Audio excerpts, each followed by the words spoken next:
Hello. Welcome back to the ZUDECAST. What is up, my Zood? How's it going? Sorry. We can start that again. This is the media. What is up, my Zood? What is up? What is up, my Zood? Hey, what is up? What is up? It's spooky season.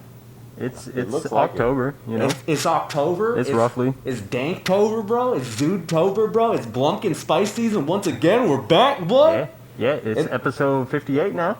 58 caliber Magnum to the dome, son. Welcome back. It is the Zudes, the boys. It is me, Adrian Grody, boy, creator of the Cosmic Lord Comics, host of ZUDECAST. Here we back. We got the new Zude house, new Zudio Boodio. We getting it popping, man. Rock and roll. And to the right here, the one and only Bobby Bobingus. It's me, Bumbo Chumbo, making a reappearance. Yes. For Halloween. Yes. Just this once. Hell yeah, man. You know. And then we have our long-standing host here on the third seat here, freaking the one and only Crispy. What the fuck are you? Also, Chris. We have Chris Martin from What's Coldplay. The I'll drink one to and that. only Chris Martin from Coldplay. I was filling getting in. tired of the weather over there at the UK, so I thought I'd crash the Zood house and make another single, you know? What a Fuck guest! What a guest! Yes, indeed. For those who don't know, Christoval Martin over here is the fourth horseman of the Zood apocalypse. Here's the OG Zood right here. I was hiding in the shadows for very long, bro. Yeah. but I'm finally here. In terms of the Zood lore, you know, he's like the conquest, you know, and he's trying to get into what did you do? The real estate game, bro. He's trying to snatch the game by the throat Oh, right yes. now. Yeah. Tell us a little about yourself real Mythological. quick, boy. Yeah, so I'm Chris Martin. I play keyboard, teach piano lessons, love music, and I also help people buy and sell houses, and that's kind of been the grind for a minute now. But Hell yeah, man. it's freaking dope. Dude, yeah. I love it. Fuck yeah, bro. So this is the fucking the new test run here. Little season 6. Bobby said season 6. He lost me somewhere, bro. I thought it was season 3, but you know, Hey, it's been a weird day. I tripped and fell and hit my head. And weird things are happening in this house, okay? that we were saying that we're experiencing some time dilation in this new house here. Things Yeah. haven't been quite the same. You know, I think we've Really entered not. like a real life version of the lighthouse here, man. Bobby says we've been here 6 years. I said we've been here 100 years. How long do you think we've been here, Christoph? Christoph's our roommate, by the way. He lives here. It felt like at least a month. At least But a month. possibly more. At least. Probably more. I have also lost track of all time because I just work obsessively. But that's what makes it dope. That is what makes Indeed, it dope indeed. here. All that matters is making music and jamming and watching spooky shit because it's Blumpkin Spice season. Ho! Yeah. Hiding from the skinwalker. Hiding from the skinwalkers, guys. We think there might be a skinwalker in the house too. We're not sure. We're gonna try to get them on tape, but we put up flour Hopefully up it'll in the run. attic door. We'll give a grand tour. MTV Cribs, the new Zood Castle, bro. The Zood Fortress here. But yeah, we're just gonna do a rough little shoot ski here, little rough and tough podcast. Just messing around. We got some brews here. Gonna Pop take it some easy. boys with the cold Speaking of ones. spooky, what do we think of that new Marvel thing last night? Yeah, Werewolf by Night. Yes, Werewolf by indeed. Night. Marvel Halloween special. I was saying just that phrase, Marvel Halloween special, bro. That'll get some That's- clicks. Yeah, that- we gotta yeah. run it up. We gotta run it up. I liked it. I thought it was cool. I thought it was fun. You know, Marvel's been very touch and go, hit and miss these days, especially for us older fans. You know, it's really clear they're kind of trying to appeal to younger fans, you know, and they don't really give a fuck about us old crusty bastards anymore, you know. But It is what it is. But I thought it was cool. I thought this had enough going on for like, you know, people our age and kind of anybody's age, you know, like because there was like references to like old horror movies, you know, and like Yeah. they actually, you know, it was kind of violent, you know, it was pretty cool. It was. I was actually surprised. That was probably. I mean, I think that was probably the most gore I've seen in a Marvel thing. Yeah. Which is surprising. Yeah, it was. Still very Disney though. Like there was the Yes. whole angle of like I'm best friends with the monster and we're gonna do great things together, and they do.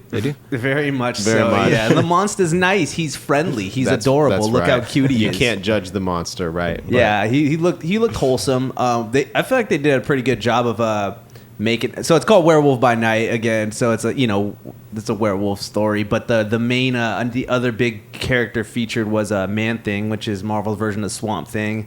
I think they handled him pretty cool. I don't know. Again, like they made him a man. little bit cheeky. You know, come on, it's Yeah. Marvel. What the fucking? Yeah. Of course they're gonna do that. But he at least got some cool kills, bro. And I'm Yeah. like, that's cool. You actually let him kill people like the monster. Yes. You know, like that was cool. and they were brutal kills too. He just fucking. He just like smashed that dude's head like a fucking grape. That was pretty cool. Oh, Yeah, spoiler and alert. Sorry, caught on- spoiler. Yeah. Big spoilers. We're going spoilers. bro. more spoilers. They also caught on fire at the same time, which was extra bonus. Yeah. So he just got the bonus kills. He was racking them up. I like the Bloodborne vibes too, like the like the monster big hunter. Bloodborne vibes. Yeah. Big Hunter's dream. Yeah, Yeah. Hunter's dream, and like the dude, he was like the mannequin. He like fucking like made like a what's it called, like an animatronic out of his own corpse. I thought that was pretty cool. Oh yeah, Yeah. Just so he could tell shitty jokes. Yeah, it's just so he could tell shitty jokes. I'll That say was pretty cool. That's where like a Marvel corpse joke you works. I'll be rotting for you. Yeah, That was a good one. that was pretty bad. But I like that they're experimenting. Solid. You know, I like that they're Exactly. experimenting. I think they need to. I think they need to at this point. It's clear, at least in my opinion, from past installments. If we're talking as Marvel, yeah, it just feels like stuff's fallen off a little. It's just that it doesn't have the same pizzazz, which I think just happens when you scale so fast and so big. It's like a lot of plates to juggle. You lose when you get that scale so big, you lose the depth of each character. You lose the character development. So I thought it was refreshing because it's just this short little, like, all we've got are these guys. We're just gonna dig into them real quick, and then bada boom, bada bing. There we go. You know. Yeah, it felt like a one shot. You know, like it was like if I went to a comic book store and I just picked this up, Marvel Halloween special. Oh, absolutely. And, you know, I just picked that up, read that, I'd be like, tight. You know, I don't have to have the whole other volumes. I don't have to have fucking 10 other issues and know all the characters' backstories. Like, they did a pretty decent job. They had, like, the David Bowie-looking motherfucker. Right. They had, like none of these characters have David ever Bowie. appeared before, you know? They had Ziggy Stardust in this bitch. Confirmed. Yeah, so I liked it. They need to do more shit like this, too. Like, more specials, more just one-off kind of things. Yeah, it was Good cool. point. Where it feels like it's a comic book, and I think that's a cool aspect. I didn't think of it like that, but that's true. Where it's just that one self-contained, just here it is, and it's like the more I think if they do a few of those, then what happens is that lays the groundwork for them to be able to then like, oh, okay, people like this one a lot or these a lot, so let's scale that into the next movie or the next Marvel phase of everything, you know? Like, I definitely think, like, yeah, like, they're, like, experimenting, throwing at the, like, stuff at the wall, see what sticks, you know? How hard they can go. They already did with Doctor Strange, kind of play with horror, like, a good amount, you know? Yeah. And we're even saying, like, they're really pushing to try to see how gruesome they can be, because While I think still being Disney, yes. Yeah, because I think they know that's what people want right now. They want a little bit of oomph. They want a little bit of, someone could die painfully. You can only go so far with like the comic book, like kapow, crunch Well, type it's of like action. too, You know like, what I mean? you know- it's like it gets to a point where it's like, yeah, we're all adults here, and even if we aren't, I mean, shit. When I was 12, 13, 14, it's like I wanted all that crazy gore stuff, anyways. You know, I was watching, I was watching like Sin City and stuff when I was like 13. You know, so it's not, and that's a comic book movie. You know, like I love that shit. But it's the 5-year-olds that are ruining it for everybody. It really is, bro. And like that's what I'm saying. Like Disney thinks that it's like they're the only ones watching. It's like even your 12-year-olds. Like and like again, I think that was a good like this was like a good kind of like testing the waters of It was a like good how, balance. yeah, of how they could do it. But yeah, I think retro is the way for Marvel to go, like moving forward. Like start leaning into like the retro designs, the retro color palettes. I mean, obviously this was in black and white, but I mean it was still retro because it's like an old horror movie. Yes. How'd you guys feel about the design of the werewolf, by the way? I think... I had mixed feelings. I'll admit, when it first appeared on screen, it was very... Like I felt maybe a sense of underwhelming, but then kind of looking at it as a whole, I'm like, it makes sense. Like, it fit in with the theme. It fit in with, like, the retro black and white vibe they're going. And then he popped the fuck off. So then I was like, okay. You know what I mean? Yeah. I was like, they definitely made up for it in just his ability to just fuck shit up. So, I mean, Yeah. it was cool. Yeah, he did go ham. I did expect there to be a little bit more, like of the like the practical effects, Right. But it's just kind of his face. with some like makeup, you know, a little extra like pubic hair thrown on there. I did Like, think this while watching it. I was actually impressed that they didn't go full like just CGI. generic CGI, because lately that has just been kind of bad. Like you just look at, I mean, I haven't watched. I'll admit I haven't watched many of the episodes or any of them, but just from screenshots and things I've seen of like She-Hulk and all that, like there's some pretty questionable looking effects there at times. So give them credit for just going full like. I think the whole prosthetic. thing had a lot of like just sets and like costumes for the most part. I think Man-Thing was really the only guy that was like a lot of CG. Yeah. And like obviously like once Werewolf Man started fucking shit up, like there was some CG there and he was like jumping around the roof and shit. Like I would say they missed out on an opportunity to do like a werewolf transformation scene. Like they kind of kept it in the dark, like which I could see how that could be expensive, but like werewolf movies have that scene, you know, the transformation is like that the almost most feels essential. yeah, like you got to do that for werewolf I think movies. they did it creatively regardless. I mean, they could have just like cut away and shown her reaction, which they did, but they also have, you know, like the shadows flashing in the background. That was a cool It was scene. in her eye. I Wasn't it in her I didn't eye? mind that scene actually, because the way she was like just scared in the corner. It's like you're just watching her reaction really, and then you're seeing that shadow on the wall like unveil like and then turning transforming. into it, and then that was pretty cool. I like that. But to your point, like that does make it where you miss the actual like them transforming like Forces you to use your imagination just a little bit in a there. little bit. Yeah, but that's not so bad. That's okay. Yeah. Nah, Yeah, not at all. I thought it was pretty cool though. I want more shit like this for sure. More spooky stuff. I like that they're dipping their toes into that. I do think they're gonna do Mephisto at some point for like the MCU, and it's like I hope when they do Mephisto, they actually like do make it like scary, you know, because like it's the fucking devil, dog. Like, you know, like we're gonna run it up. Like, I don't know, but yeah, that was pretty cool, man. I liked that. Yeah, that was tight. So Hellraiser. Yeah, we also watched the Hellraiser. Hellraiser. It's a Halloween It's October. episode. We kicked it off right off the bat, you know. Yeah. Doing it right. So we all watched Hellraiser 2 together, and then me and Bobby watched the new Hellraiser. And then Christoph kind of caught the kind of final act of it. The final act of the last Hellraiser, yeah.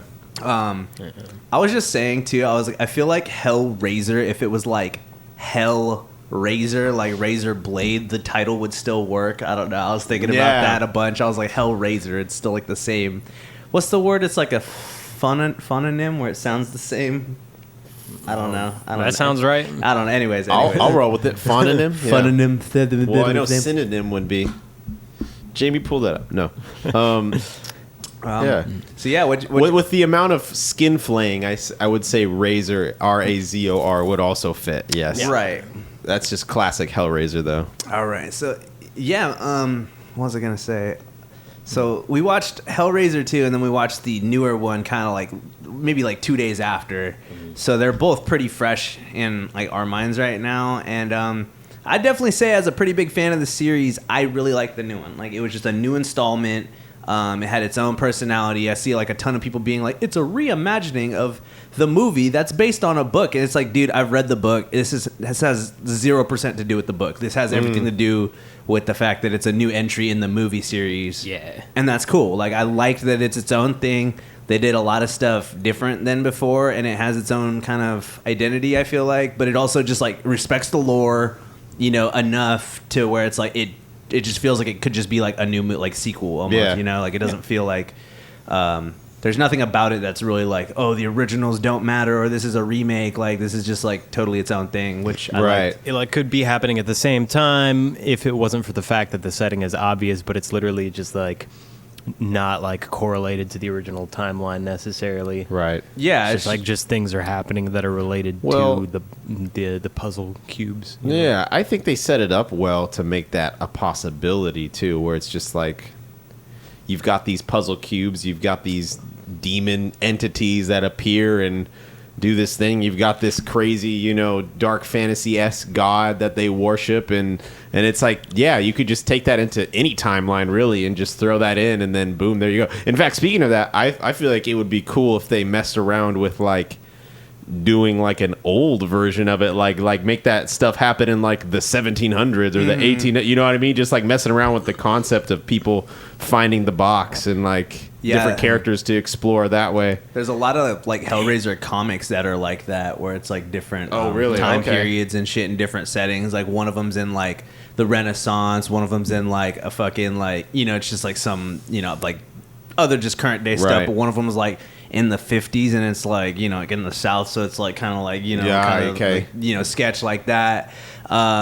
Yes, yeah, I'm and that's what I'm saying. I'm like, I'm excited they just did a new thing, a new story with new people. Like it's such a it's so open to different takes, you know. And the way they went with the chick, and like she has a drug problem, and she's fighting with her brother, and it's like, you know, like all this, like, you know, it's just like it's a hella stressful movie. I was telling Bobby, I was like, it's a stressful ass movie, just aside from all the horror stuff. Like, I think it could make a dope video game potentially.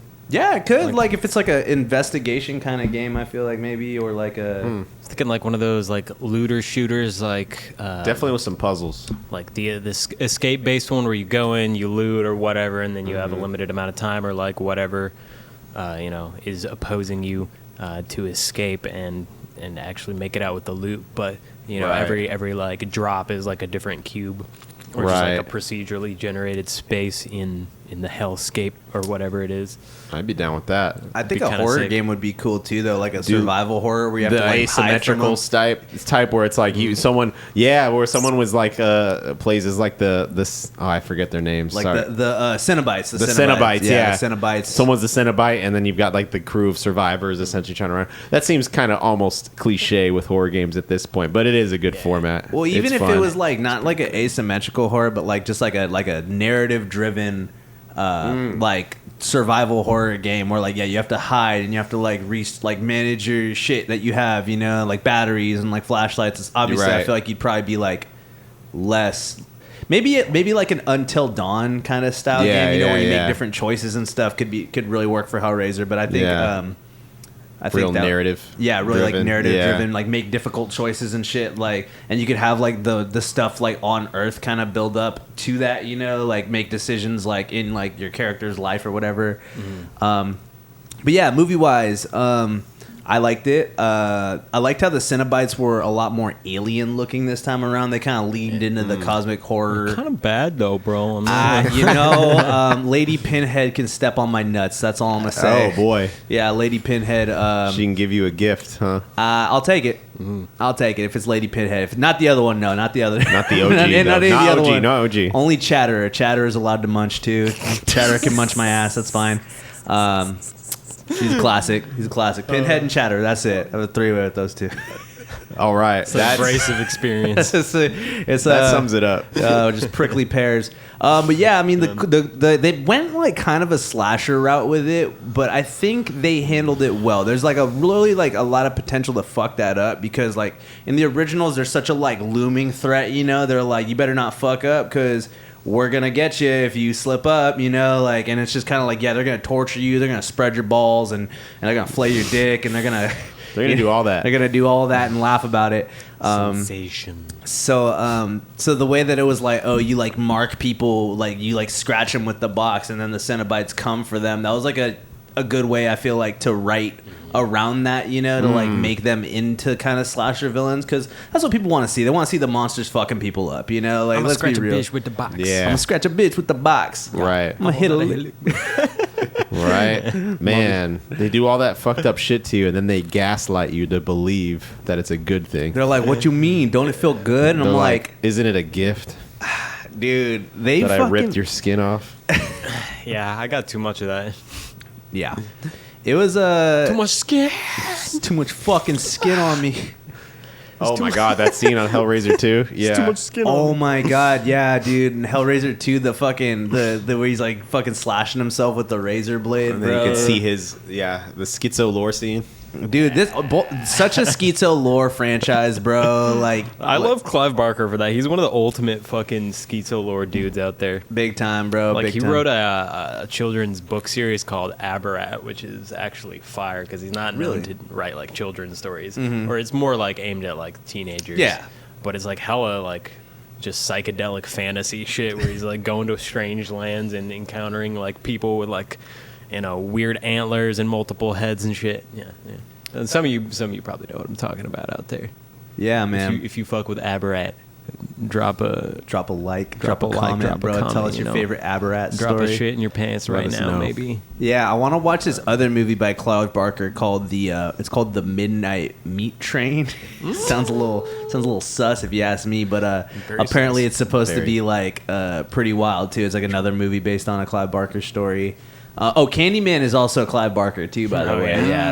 I just I rewatched- haven't seen the new one. I just watched the new one. I think that the new Hellraiser handled kind of the whole legacy reboot / remake reinterpretation a lot better than Candyman did. I think that like the new Candyman was good because it like again kind of acknowledged the first movie and continued like the themes for sure.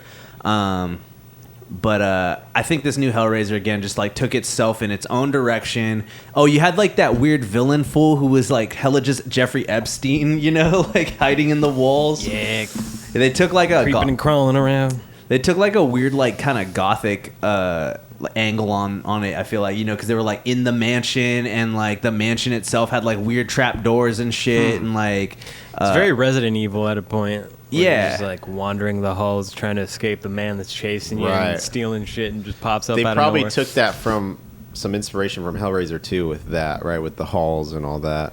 Yeah, well, and it's like too every time like someone got marked, all like the terrain would like shift into like the hell world, and I thought it was cool to see how it's like them influencing like different places. You feel me? Because like Yeah. the first Hellraiser movie, they're just in the one house, and then Hellraiser 2, they're at the like insane asylum, and then Right. it turns into like the hell world, but in this movie they like went to a bunch of different places, so you got to see like a familiar place, but in like the Hellraiser version. It's a lot like Silent Hill, It's kind of crazy. It's one of those things where like Hellraiser obviously influenced a bunch of horror, and now it's doubling back, and a lot of that horror is influencing the new Hellraiser movie. Right. And Always cool when that happens. it was cool, yeah. Yeah. Obviously, too, I can't help but say, the Berserk is very Hellraiser inspired. Kentaro Miura said that himself, and so to me, I'm like watching this movie, I'm like, God, dude, Hellraiser and Berserk are just like fucking like neck and neck with the fucking like, because How it's like much they inspire, yeah. yeah, it's like, because like you mark someone and then like, the fucking demons come after them and they don't stop until they're fucking done or until you Right. mark someone else, like, or if you're marked like Wild. yeah, so I don't know. They kind of they did good. They did good with the new one. I think it could be like Pretty solid. Yeah, if it's like a start to a new trilogy, that'd be tight. I give it like a 6.5. I'd give it like a 7 objectively. I think I liked it a lot. So to me, like just personally, like if you're a Hellraiser fan, maybe like 7 and change, 8. But I think I liked it more than probably like a lot of people would. yeah, I think Just based on the nature of the content, it is what it is. But An above average liking of it. yeah, also that final kill though, man, that final kill was not okay at all. so glorious. It was like the hell of a note to end on. I think that does stand kind of neck and neck with like on the original where he's like Jesus wept right before his face gets like ripped all apart. Like it's kind of Yeah. on the same. It had the same energy as that for sure. Yeah. So I was like, let's go. Like that final kill had me just fucking shook for sure. So that's Both a good dark sign. and beautiful. Yeah, it was glorious. But Beautiful thing to end on. For Like that if this type of is movie. what God is like, I'm just gonna keep on. I'm good. just keep on chilling. The But devil's probably a little more chill, to be honest. I mean, at that point, bro. Honestly, at that What point, do you think I got the fuck out of there? That guy's fucking crazy. Are you kidding me? You see what he's doing to people up there? Well, it seems like at You this guys point, thought God did what? it seems like at that point it's just one big party, man. The heaven and hell, like we all just out here is what it seems like is the theme of Hellraiser. For me, not like, and again the end scene, the whole movie. This dude's, we already kind of spoiled the movie already or whatever. No, we actually didn't Yeah. really spoil it that much yet. But there's a lot to see. here we go. still. yeah, here we go. We're gonna spoil the fucking ending or whatever. This dude keeps on fucking scheming. The Jeffrey Epstein motherfucker keeps on being like, "Oh, I demand an audience with God. I'm gonna get an audience with God to get the best wish, the best fucking pleasure, all the power, all the shit." And first he ends up with his weird little fucking stringy box going in and out of his fucking body. It was all fucking Oh, it's weird. really tugging on his heartstrings, bro. Bro, that made Was me that the think, though, metaphor? dude, like it fucking. I'm realizing it now, but I think so. Oh, okay. Because the whole point of the box is it just has these strings that are like on a rotor that like, Just like- go through his chest. Yeah. It's just like the pain of having these strings like being run through his body constantly. I think. I think it like reminds me too of like it's like an instrument, you know, and like they're always saying like a lot of the theme in Hellraiser is like, oh, it's like their torture is like an art, you know, they're like doing art with you, Almost you like know? a harp. Yeah, so it's Yeah. like so like the instrument box there to me was like a really weird addition, but it was like right in line. I thought it was cool. Yeah. But anyways, he fucking the whole movie he's trying to get this shit to happen so he can go see the Leviathan again. That's like the god of the Hellraiser world. And like make him take it out of him, but at the end he trades for the other option, which is like being like a goddamn like I don't even know, just like crucified in heaven. Like is that even fucking? That's what it seemed like. Yeah. That was kind of It what was I very got. in the sky, very cloudy. Yeah. That shit Like was the very only gruesome. bright scene in the movie. Yeah. It was so chilled out, bro. Like that whole scene was Yeah. like fried too. You know what I mean? It was like super Right. psychedelic. Like He was at on the like a end. golden cross made of like branches or something. Dude, right? And then it's just Yeah, like the symbolism was just on a whole other level on that part. It's fucking yeah, sick. it was a banger of an ending It was for a lot, sure. a lot to process. Yeah. All right, boys. So we said numbers wise, I said 7.5. I'll give it 7.5 for horror movies, bro, and for a horror remake, like horror remake, reboot, recash grab, whatever you want to call it. It was pretty good. It was up there with like the new Predator for me. Actually, I thought it gave me like the new Predator, where it's totally just its own thing, just a new one. It ties into the other one, but it doesn't have to, you know. Like, Yeah. so I 7.5. Yeah, I'd say. Yeah. I'm comfortable with 6.5. I think. 6.5. Yeah. Yeah. I really only saw the tail end, so I don't feel totally justified in rating it. All but right. the part that I did see, Just that. Yeah. I would say probably a 7. Yeah, it seemed cool. It was right? cool. Yeah, Yeah, I mean, no, I know you it was enough to see that. Which I mean, seeing a movie in reverse is what it is. But I mean, it's like I saw kind of the tail end, and it was enough to be like, yeah, like if that was on, I'd go watch it again from beginning to end just to like fill in the gaps, you know. Definitely. How about Hellraiser as a whole, all movies combined? Ooh, What's our rating? Where do I think it stands? Well, I'm gonna be honest. I've only ever seen Hellraiser 1, 2, 3. This one, and then Hellraiser Judgment, I believe, is one of like the weirder, like kind of, you know, it's like that sixth or seventh. Wait, how many movie. Hellraisers are there? I There's guess I like- was confused. I thought there was only those 3. There's like 10, bro, Oh, but a no. lot of them are like rights retainers, you know. So they just like they're just like, fuck, we're gonna lose the rights. Yikes. Just make something, anything, just fucking make a movie, Right. like, you know, like Yeah, And so a bunch I feel it. or it's like oh, we got some random fucking script here, let's turn it into a Hellraiser, I guess. I don't know, you know, like So let's say this, is the original Hellraiser still the GOAT of the series? I think maybe like in terms of like start to finish, the first one's like the tightest movie. I think I like the second one just because of how big it fucking swings, you know? Like it swings for the fences with like the fantasy elements, and there's like the whole like kind of powered. Well, the thing is with the second one too is they were like gonna give Clive Barker this fat budget, and we're like, this is gonna be like the new franchise, this is gonna be like the new thing. We're gonna give you all this fucking money. It's gonna be like the new Dark Crystal, the new Star Wars, bro. We're gonna give you money to do like an adult fantasy series. And so he's like, let's go. And he wrote it hella big, and then they like slashed the budget last second Yikes. for Hellraiser 2. So that's why I feel like a lot of like the ideas like didn't get fully fleshed out in that movie. But I love that movie because of that, you know, because it's so like epic and like so. You could see where it was supposed to go, Right, Where it like- was supposed to be epic, knowing that knowledge. Well, there was like that fight too that like hella wasn't even a fight. Like Pinhead went out like a fucking bitch in the second movie. That was probably the only Yeah. disappointing scene in that movie, but. Yeah, I mean, knowing the context of real life, of budget cuts and all that, Yeah. probably that's where you knew it was probably one of the first on the chopping block. Yeah, dude, that's what sucks too, because it's like, bro, like they amped that scene up too, where it's all like, oh, like a like Cenobite power grab with like, and again the story with like Hellraiser 1 though, I think like just such a good like, because the book is good too. I read the book, and the book is literally just the movie. Like it's insane how Really? close it is. Like there's a couple things changed, but it is insane how close just one for one it is, because Clive Barker directed the movie and wrote the book. Okay. So like he was He able knew to exactly how to just translate it from A to A to B. and it's like the whole like Frank and Julia story about like, oh, it's all like they had an affair, and he's like calling from the beyond, and she wants the D from the beyond, and she's wanting to resurrect her fucking lover, Her lover. And fucking cuck out her husband to fucking. She would, that dirty bitch. You know, it's like I said it's like a fucked up. It's very fucked up in that regard. It's like a fucked up like romance novel. You know, like it's like a romance novel like flipped on its head completely. Yeah, like a pulpy love triangle story, but just fucking like. And that's why I said the new one did a decent job of being like spicy too. I said it was nice to see Hellraiser go back to its gay roots. You know, they had a healthy amount of gays in the new one. There was definitely a scene of the main character just getting her cheeks clapped. That was cool. I'd say they had an unhealthy amount of gays because they started with 2 and then very rapidly went to 1.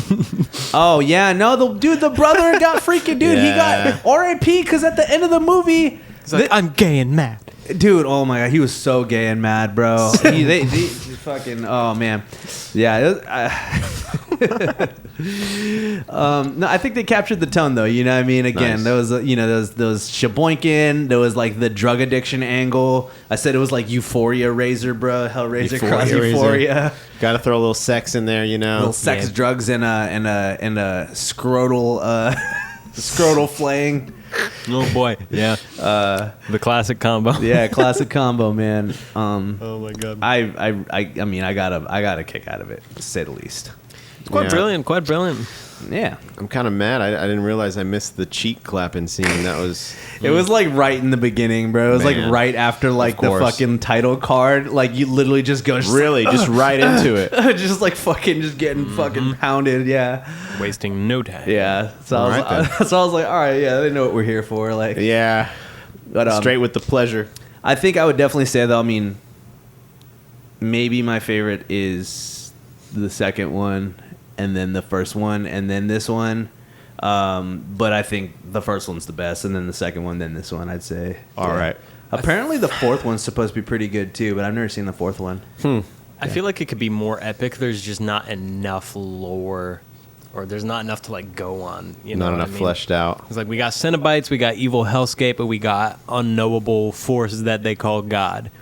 But there's not like that much like world building other than that. You know what I mean? Right. Yeah. Just very like straightforward. I mean, there could be too, though. I mean, there's like a ton of room for there to be like Yeah. different factions and like the Cenobite versus Cenobite action. I think Yes. could be cool. I mean, they fucked him up. I They think saw I think that's where the world building can definitely start or happen, because it's like they, it's like on Hellraiser 2, they almost leaned into it. We're talking about like how the Cenobites were, like you were human once and like this and that, and it's like, oh, okay, that like piqued my curiosity. Where it's like, well, who were they before they became a Cenobite? How did they become a Cenobite? What's the story there? You know what I mean? So it's like being able to dig into those even through flashbacks, or like, seeing how you get from A to B in that sense, Yeah, Cenobite Yeah. origin story, or like Yep. the origin of the Cenobites, like as a whole. Exactly. It's like, how did this like thing like begin? Where did they? Right. Where did they?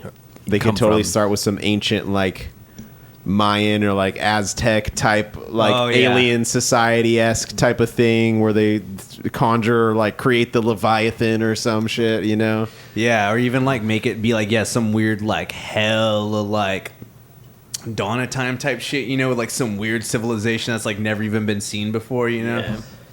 Oh, can you grab me another beer? Oh yeah, we got the brews. Thank you. Yeah, man. This is a casual cast, bro. We just goofing. We new house goofing, Zoot House goofing. Zoot house goofing. That's how it works. Yeah, man. What other spooky shit you guys been? I mean, we were watching the Jeffrey Dahmer show too, bro. Oh, man. Oh yeah. If we want to dive into that, Oh, yeah. that's first off, if you haven't seen that, go watch it. It's absolutely. I mean, if we're already going to give ratings right off the bat, it's like a 9.5 for me. I think already. it's better than new Hellraiser, and I just said Yeah. how much I like the new Hellraiser. As far as just an objective production, it's fantastic. so good. Main actor, Help me out with his name. Evan Peters. Evan Peters. Yeah, he was absolutely destroys the role of Jeffrey Dahmer in the worst way possible. Dude, it's so bad. It's so bad. You're going He just to hell. makes your skin crawl every second you're watching, and it's amazing. He's going to hell just for playing him, bro. It's one of those can't go performances, back. yeah, where you just like hate the actor now because of how well they played such a bad character. Like if I met him in real life, I probably would go the other way. Like honestly, like I would honestly believe that's still in him. Yeah, man. It's really crazy. you got to go deep in yourself to be able to pull off a performance like that. Oh yeah, and it's got to some touch real a person. shadow work on that one for sure. Indeed. Well, he's OG edgelord, bro. Because I mean, on like the first season of American Horror Story, it's like one of his first roles or whatever. He's a fucking school shooter, you know. So, so he's got this in the bag. He's okay. He's been. He got a promotion from school shooter to serial killer. Dare I say he was groomed for this? Oh god, human person eater. Yeah. Consumer of humans. It's really well made, though. Like, I mean, they do a good job of showing all the different perspectives, you know, of like what just kind of built up to it happening, you know. And it's like you're never really supposed to like. Obviously, what he's doing is inexcusable, you know, but like it definitely gives a look into like the mind of him, which is, you know, I mean, fuck, you know, I mean, such an iconic story already, you know. It's one of the most famous serial killers of all time. Like, It almost feels inexcusable just to be watching the show. That's how fucked up it is. you feel wrong watching it. It's You pretty do. wild, You feel yeah. wrong almost witnessing it. But I think that's to what you're saying. It's like the humanizing element of it is what makes it horrifying, I think. And that's the point. That's why, as a culture, I think we are obsessed with watching stuff about serial killers and, you know, criminal documentaries and just I mean, you can't deny that the psychology of someone like that is fascinating. Like Absolutely. people build entire careers trying to pursue that, you know. So it's just it's wild. And then they did a fantastic job of just portraying it in a cinematic way. I mean, the shots are great. I haven't had a single episode. Like, I don't think there's really even been a single moment where like I've been taken out of the immersion of it at all, or have been like, that was weird, or like, you know what I mean? It's like the whole time I'm pretty dialed in watching it, but also wincing. yeah, no, it's definitely a wincer. It's definitely not for the faint of heart, for sure. It's hard because you know what's gonna happen. It's like it's like knowing that there's like a train on a track and the fucking track up ahead is busted as shit, and you're just like, no, fucking stop the train, but they can't hear you. There's like no. That's another thing that makes it so fascinating, because it's that.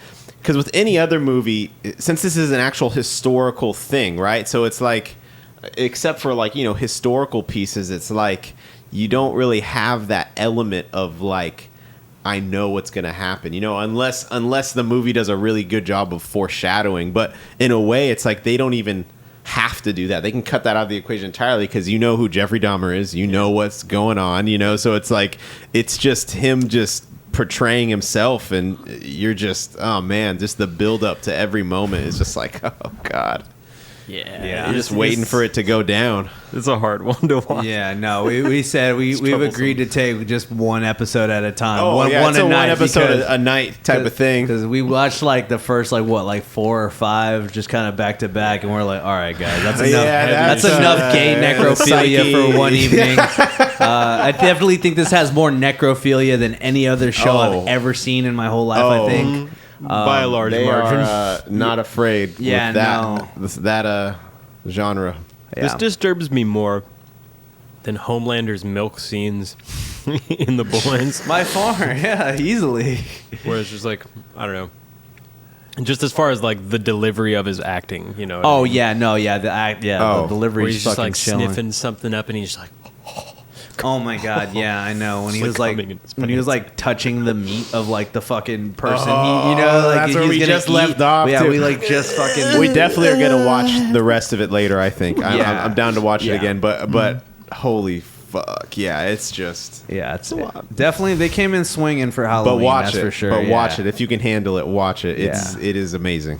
Definitely. I'd say it's pushing the boundary of what's Yes. kind of acceptable for sure. For even for like Oh, yeah. you know, because I mean, I'm not On it's- Netflix, even. I'm surprised. Yeah, I mean, you know, and a lot of people are like, "Oh, this is in bad taste." It's like, a little bit, but I mean, it's almost, it's almost 50 years ago at this point, I mean, 34. I mean, 'cause he's like ended in like caught in the 90s, I think. So like, this is like 30 years going on.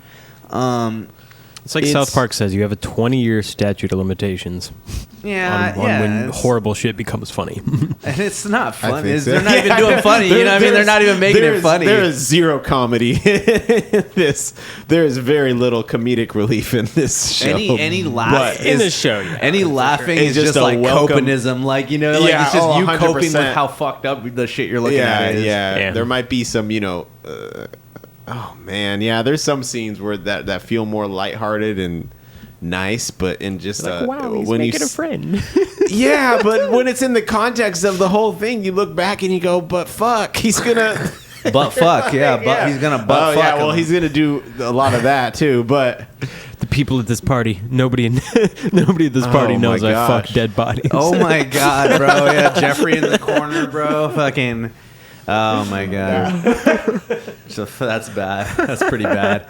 I'm gonna make that. Yeah, that's gonna go on there. We also got to make the I'm gonna hit a lick with the box meme, bro. Fuck with the Cenobites. Oh, yep.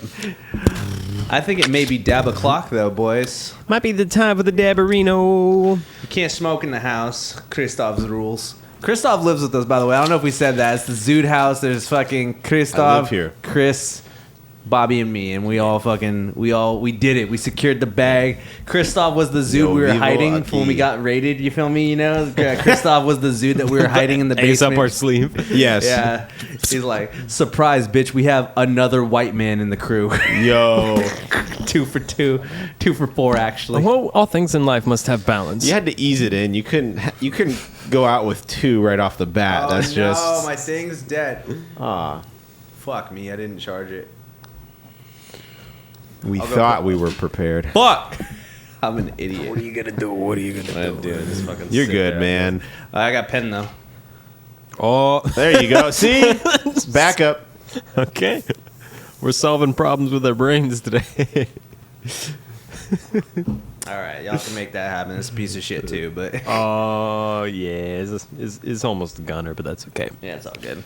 Yeah. All right, man. Yeah, this is a good test run. You guys enjoy. I'm gonna wait an hour or two. I like to do that right before bed nowadays. Nah, I feel you.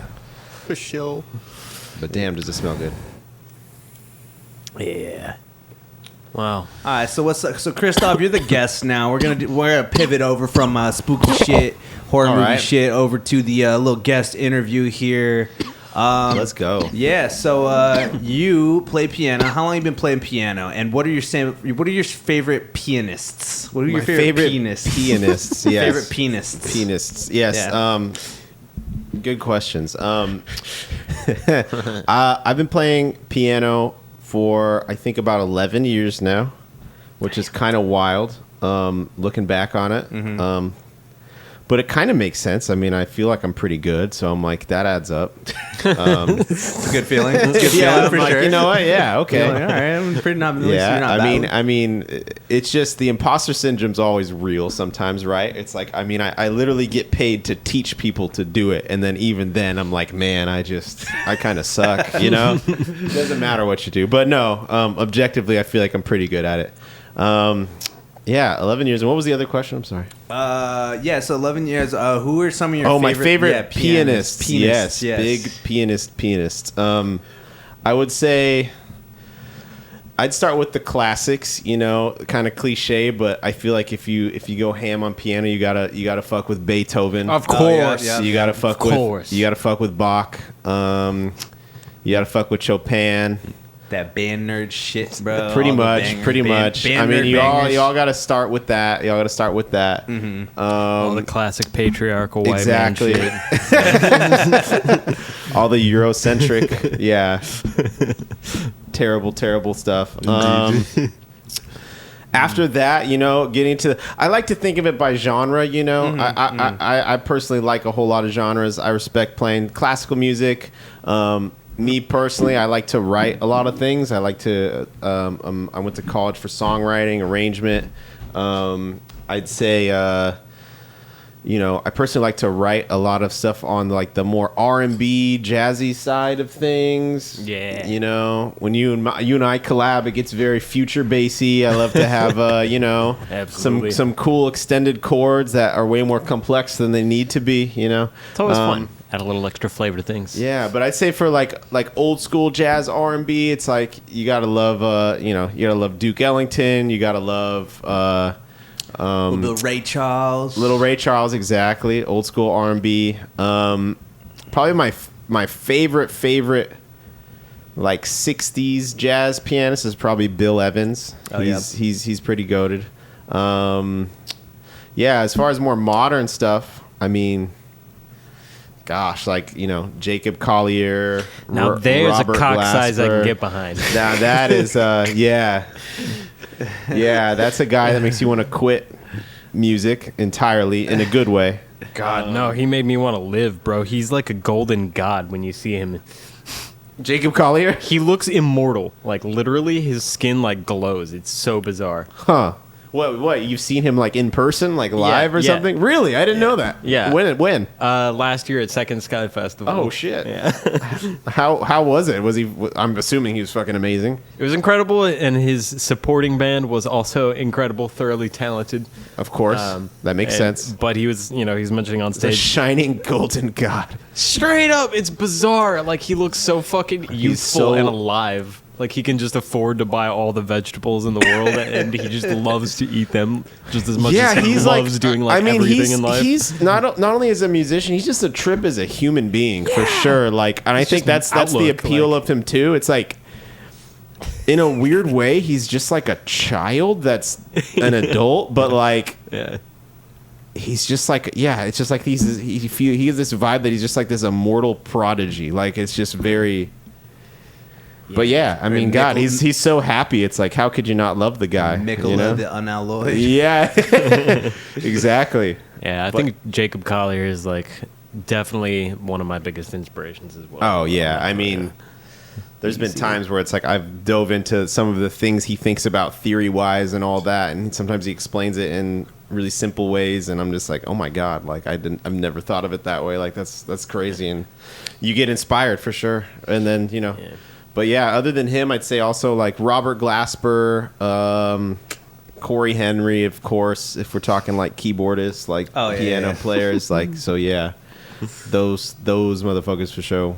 Oh yeah. Okay. Yeah. Oh yeah, man. You said too, you're fucking out here trying to grab the real estate game by the throat here, man. I mean, What? that imagery is, yeah. You're trying to do a Hellraiser on the real estate market. Right. Would you say the summon the Leviathan on the real estate market? Mm-hmm. Yeah, How would you? What's that been like, man? When did you start? When did you start? When did you start? When did I start? Get into that? Yeah, so I got licensed a little over a year ago. I think I remember it was around my birthday, which was in September. So I got licensed back then. So it's been I want to say like a year and a month, and it's been a wild ride, to be honest.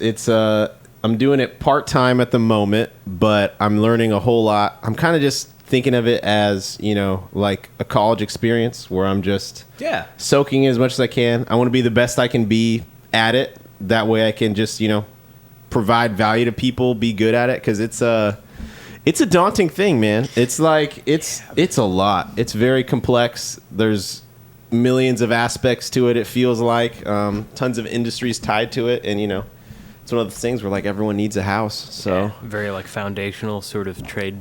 Yeah. Or, I don't know if I call it a trade or just like a profession. yeah, To be I mean, in. I guess a trade of money to land, right? Yeah. Or a house, but yeah. So we're in California, Sacramento, California. So the Sacramento market is extremely interesting. It's compared to other markets, it's a very high price point. So for the common person, it's kind of hard to get a house, to be honest, on average compared to average income across the nation. But it's not impossible, and I personally want to be a homeowner one day. So it's like I figured I'd get the license, I'd jump right in, had no idea what I was doing at first, and I just learn about it, even if it was just for my own sake, my own knowledge of becoming a homeowner and maybe eventually getting into investments and things like that. I figured it'd be valuable. But hey, if I end up being good at it and I can help other people, then that's another W. So, Oh yeah, man. Definitely. You doing like any content related to that at all, or you like? no, I want to though. And I mean, hey, now that I live here and you guys have all this equipment, I'd love to collab and obviously utilize it so I can get some good information out there. But Yeah, most definitely. yeah, I don't know. I feel like one of the best things to like in your situation where you're still like learning like a skill and you're like progressing for it is just like sharing the thing that you just learned like out to other people as well, because it kind of like forces you to like understand it and be able to itemize and teach it back to other people like absolutely. instantly. Yeah, just today actually I had a lunch with some other of my friends that are colleagues in the industry. So one of them is a lender. His name is Sam, and then another one, his name is Alexander. He goes by Xander. Another agent, pretty much the same office as mine. And we're all like the same age. We're all young dudes, and so we're all mid-late 20s trying to get into this game where there's a whole lot of old heads in it. You know what I mean? So it's like it's a little tough. So it's cool that we all took the time to kind of network with each other and just kind of be there to support each other, because it's like, I think we realize the game is slightly different. We realize that, people our age have a different mentality, and we're going to connect with those people in that way. And so therefore we have to use new ways to reach out to them. Like you mentioned, going the content route, going, just things that are going to help them in their situation more. But Just real quick, did you ever see that fucking South Park episode yet about where Cartman becomes a fucking real estate agent? I didn't see that one exactly, but I saw the streaming one where they had a bunch of references to it. Right. Yeah, which was hilarious. We gotta watch that after, because that shit's hella funny. I will. So you're saying like too, like the fucking, have you seen like a lot of crazy like ups and downs in the market? You said you got a license like a year ago, so that's like what, 2021? Yeah, pretty much. Even in that short time, I feel like so much has changed. Just like in general. I've pretty much. It's pretty much gone from to put it in a nutshell that's easily digestible. It's like from last year.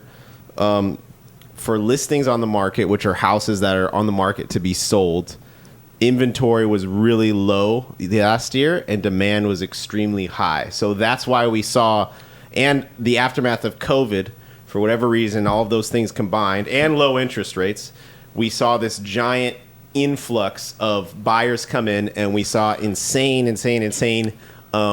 bidding wars essentially on houses, where it was a total 110% seller's market, where you could list your house, you could not clean it, you could not do shit to it, and you'd sell it in like a week. You'd sell it over the weekend for asking price or above. It's like you'd usually have multiple offers over a week, right? And since then, this is probably peaking at like, I want to say January of this year. So it's still fresh. Like it happened this year. So I want to say right around January, February, March, April, once we started getting to there, we were starting to notice that was dying off. So because the federal government was raising interest rates. So what we saw was interest rates are going higher and higher. And very similar to the stock market, it's like really all of this stuff that happens, it's like, yes, the federal government actually raised rates, but all of it is really just the mentality of people. Like it's really a lot of it's just kind of fear-based around like, I'm going to lose my ass, or like I want to get the best deal possible. It's very much people trying to time the market, and that's just what people do. So what you're saying is that the economy is like depression. It's not real if you don't believe in it. Pretty much. Pretty much. But I mean, to convince the entire populace to do that is one thing. So you can control what you control, right? Which is yourself. But yeah. So it's like, it was interesting because it went from just an all-time seller's market to, I want to say now, people are listing and they have the old, because it's so fresh. I mean, it was only 6, 7, 8 months ago. They have this same mentality where sellers are putting their home on the market and they think, okay, this is going to sell in a week or a weekend, and it's like, no, it's just sitting there. Oh, yeah, and no, I feel it. they're listing way too high, and so it's making, and the interest rates are going higher and higher. So now what's happening is we have less buyers, and the buyers that are out there, for the most part, I would say, are kind of just like what we call kicking tires, where it's like they're not totally motivated to just jump right in, because they have this idea that, oh, now that they see the market slightly going down, like stuff slowing down, they're seeing price reductions, which is another thing that happened. These prices are being reduced because now that it's not selling as fast, the quickest way to fix that is, okay, cheaper price. Hopefully people will come and buy it, right? Yeah. But again, it's all psychological, right? So once you reduce the price, now the buyers are like, oh, they're reducing prices, so that means we can get even less if we wait longer. So it's just, it's like Double-edged sword for sure. Exactly. And so I'd say right now particularly, and that combined with it's October, there's a very seasonal thing with this type of industry where it's like once you get to October, November, December, it obviously slows down because it's moving sucks. It's a big process, so people don't want to deal with it during Thanksgiving, Christmas, all that. Exactly, So the mentality a lot of times is, okay, we'll wait till after Christmas, we'll wait till after Thanksgiving, we'll wait till, you know what I mean? So Makes a lot of all sense. things Yeah. combined, it has grinded to quite a slowdown comparatively to earlier this year, for sure. I bet, So that means, agents in general and just people in the industry in general are going to be dropping like flies. Like we're probably predicting like half of people that are agents are going to just get cut out of the industry because they're just not gonna make it. But not Christoph. But not me. Mostly because I can still feed myself with my piano playing abilities, but. Nice. But also because you can bench press almost 200 pounds, bro. Oh, Christoph is a exactly. strong man here, by the way. For those who don't know, Christoph is. I dabble. I dabble in lifting heavy things. Yeah, he dabbles in lifting heavy things. Tell us about your workout regimen, man. For real, that's the seamlessly. Right here. This is the real Manosphere's question. Okay. How does working out influence your work mentality and being a real estate agent? Man. Where's the correlation? Because That's a pretty good question. Yeah. What's the correlation here? Where the grind set at? I'd say it correlates to not just real estate, but just my mentality, period. I mean, it's like, just like anything, working out in a weird way is like a skill. It's just, it's something in a lot of aspects of it, you get better at it. Like, not only the actual exercises, but the consistency of it and wanting to do it and branching out, getting new information, getting new insights. It's just it's one of those things. The more you do it, in a weird way, you almost get more efficient at it. So it's like you can get more out of it in less time, right? So it's like, but sidetrack. But Oh, you're good, bro. mentally Sidetrack all you want. speaking, I want to say I started actually exercising, like going to the gym and doing a workout probably like 5 years ago, maybe 5-6 years ago at this point. Before then, except for very sparse times in maybe high school doing like a weight training class, I wasn't into sports, but I took like a weight training class, or like, just the one-off doing a run or the one-off doing a gym thing with someone for whatever reason. I didn't do it at all, So going from that, it just takes a while to get caught into it. So I'd say probably in the last like 2 years, 3 years, I really started actually getting into like a routine and a regimen. It became habitual, essentially, where it's like the paradigm flipped, where it's like now I wanted to do it. Now I felt off if I didn't do it, rather than like having this resistance of like, oh my God, going to the gym, I don't want to go to the gym. It's kind of like, man, if I don't go to the gym for like 2-3 days, I feel like shit, dude. I'm like, I need to go to the gym. Like that's kind of the mentality. So that was huge. But as far as tracking it all and all that, like that's definitely, I definitely have the same mentality and like time management and all that.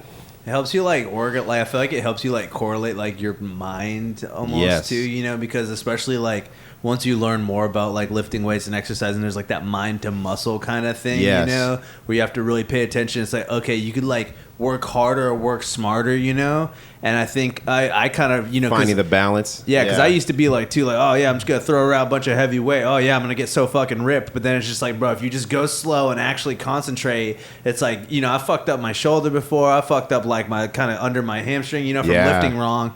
And it's like, it's not about throwing how much, like, just again working smarter, not harder. You gotta do it right, or you're not gonna get the most out of it.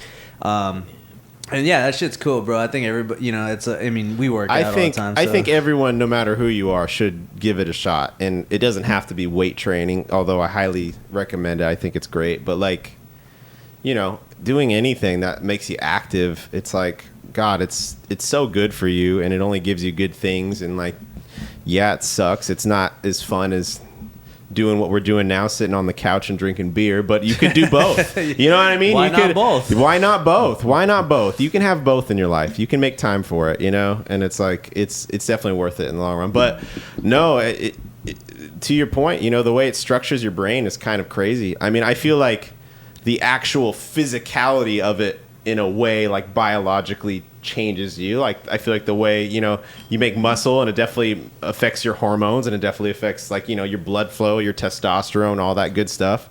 So in that literal sense, it does change you, but also in just a psychological sense, like it's like I have an app where I try to track all my stuff, and now I'm in the mentality where it's like if I go to do an exercise, I'm trying to beat my last time I've done that every single time.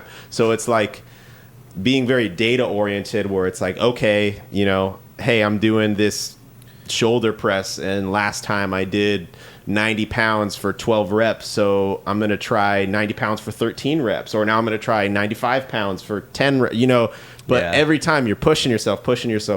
And so like carrying that mentality, you can kind of carry that mentality to anything, where it's just kind of like, I can do this. And you see, once you catch on to some progress with it, it's like you realize that like, oh, my efforts aren't in vain. Like I actually am getting stronger. I actually am making progress, because there's the numbers, there's the data, it's proof, so it's just like, it's really exciting, really. It's yeah. So you doing it for the journey, or do you have like an end goal that you're trying to hit? A little bit of both. I mean, I feel like those just go hand in hand in a way, because it's like you have an end goal, but the point is to enjoy the journey there, and then once you hit the end goal, it's like you just make a new one. It's like it's like I've gotten.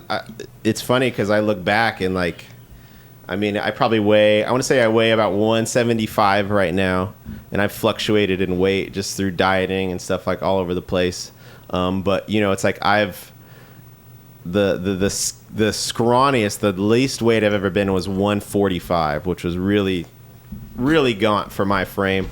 And, at that time, I remember for the first time ever, like benching my body weight for a single rep, doing a bench press of my body weight for a single rep. And I was absolutely just ecstatic about that, because that was just a goal I had, years ago. And then looking back, it's like I have like probably just 10x'd that, not in weight, but it's just as far as like, it's like my goals are much higher now, and I've already accomplished a lot since then. So it's really cool. So it's like, I think that's with anything. It's like you reach for something, you try to grab it, and then if you grab it, you got to find a new thing to reach for. And it can be a positive cycle if you set it up that way, especially when it's just it's a good thing, like getting exercise, working out, Hell yeah.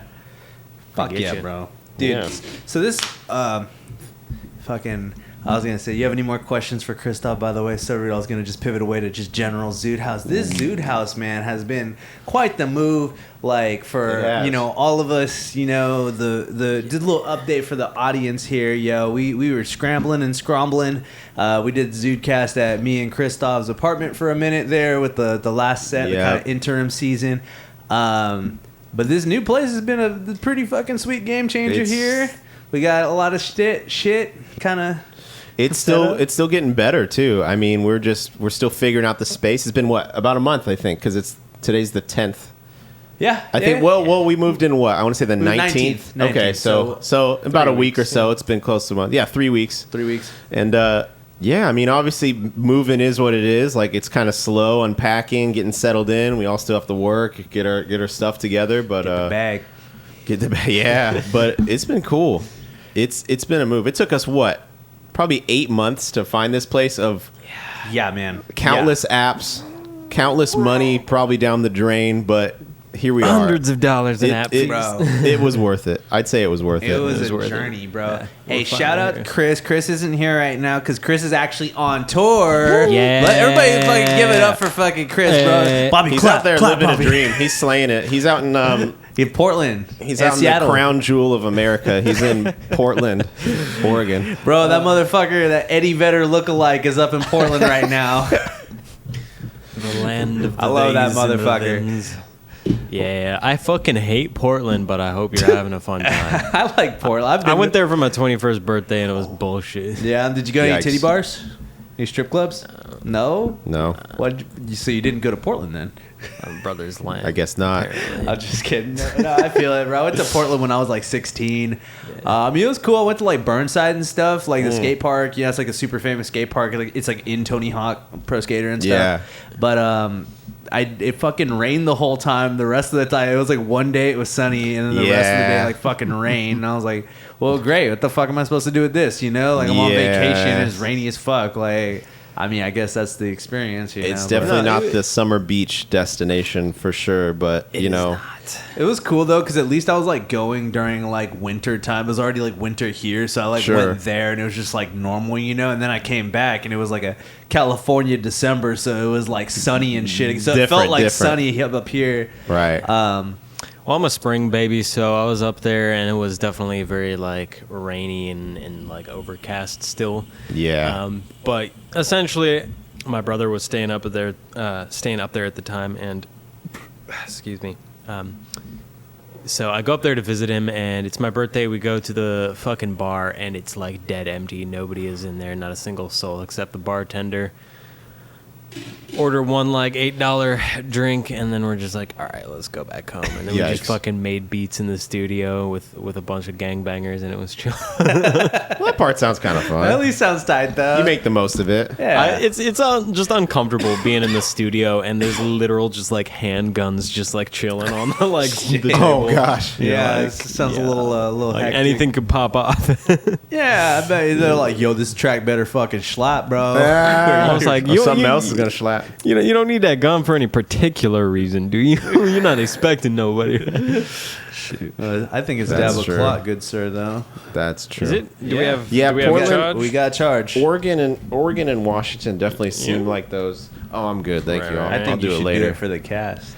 You think I should do it for the cast? It's Dang. almost 9 o'clock. You'll be fine. You got me. It is a cool device. Dude, It is, this it's is fun a- just to see and use. There's a little fucking product review here. What's this thing called again? Let me look on the side real quick. I think it's called Alien Ape. It's an Alien Ape electronic nectar collector. It's This the thing- cum stick. We're gonna tag these motherfuckers. You're gonna give us free shit, all right? Because Give me this free is, shit. It's pretty cool. This is you know, again, we said we're not gonna smoke trees in the new house and piss off the landlords immediately. So we settled on dabs. We said dabs and pens. And this thing has been a game changer, bro. Honestly, just a straightforward little pen. You know, you let it heat up and you hit it. You know, you don't have to use the fucking torch. You know, like with the other nectar collectors or other dab rigs. And I just really like how much control you can have over these things, you know, because, you know, isn't it iconic to just take too big of a dab and be like, oh, fuck, oh, shit, oh, God, fuck, oh, fuck. You know, like it just You kind fucking of have to. die, you know, like, so this thing is cool because you could just take however big of a hit you want. And then, plus two, I've had like seahorses before, like kind of cheaper ones, you know, and like What's that? it's like the same thing, but like a little bit cheaper, basically, and it's just like a different brand, you know, and kind of sucks, you know, like this kicks ass in comparison to that, for sure. I wish I could show the camera or whatever. The camera's kind of far, but this little fucking shithead right here, smacks, as I'm gonna show you.